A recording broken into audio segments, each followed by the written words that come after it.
We all have that daily routine, right? The things we do on autopilot, day in and day out. But here's a thought. On all those surfaces we touch constantly, there's this invisible world of bacteria just thriving. So today we're going to expose some of the dirtiest secrets hiding in plain sight. So, just for a second, think about it. Right now, where you are, what are the secret hotspots for germs that you're probably not even thinking about? Your keys, maybe? The TV remote?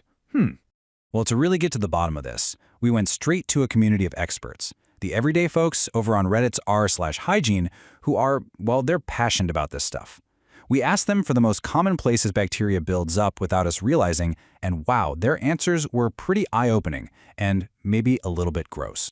And honestly, this quote from a user named VantaAngels just nails it, doesn't it?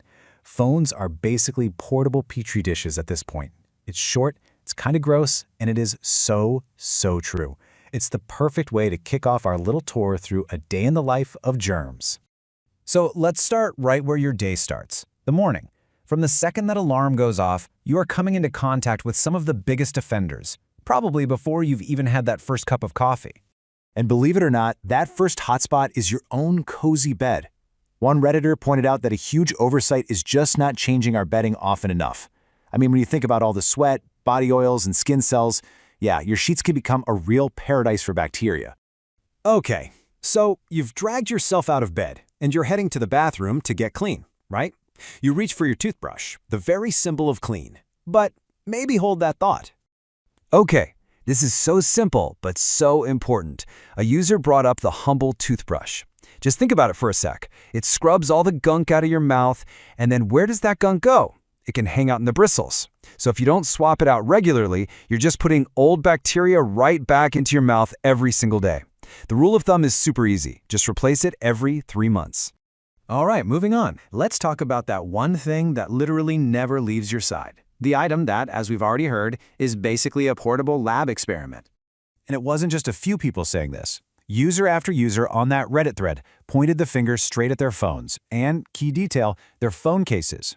It's the one thing that goes with us from the outside world right back into our private spaces, and it carries all those germs with it. And this, right here, this is the heart of the problem. One user described this perfect cycle of contamination. Your hands are out there touching everything. Door handles, railings on the bus, cash. Then what's the next thing you do? You grab your phone. And just like that, everything is transferred. A few minutes later, that phone is pressed against your face or sitting on your kitchen counter while you cook. It's just a perfect little vehicle for germs. And now we venture into the heart of the home, the kitchen. And it's right here that we find what might just be the single dirtiest item in your entire house. You have to love the drama in this quote. Sponges are pure evil, just use a new cloth every day or perish. It's pretty funny, but it really gets at a serious point. The very tool you're using to clean your dishes could be spreading more germs than it removes. It's a total hygiene paradox. So let's break down why sponges are so bad. First off, they have that porous texture, which is just perfect for trapping little bits of food. Second, as one user wisely warned, wet things in general are a problem, and sponges are pretty much always damp. That's like a 5-star resort for bacteria. And finally, you use it everywhere, on your plates, on the counter, in the sink, which means it's a super spreader for germs. Of course, the sponge isn't the only bad guy in the kitchen. People were quick to point out those high-touch spots we always forget, like the handle on the microwave or the refrigerator door. Think how many times a day those get touched. Okay, we've uncovered the dirty secrets. Your bed, toothbrush, phone, sponge. I know, it sounds like a lot, but don't panic. The community didn't just complain. They gave some really simple, practical solutions. So let's put together your new cleaning checklist. And you know, the best part about all of this is that the fixes are genuinely easy. This isn't about spending hours every day deep cleaning everything. It's really just about building a few small, mindful habits that make a huge difference in that invisible world around us.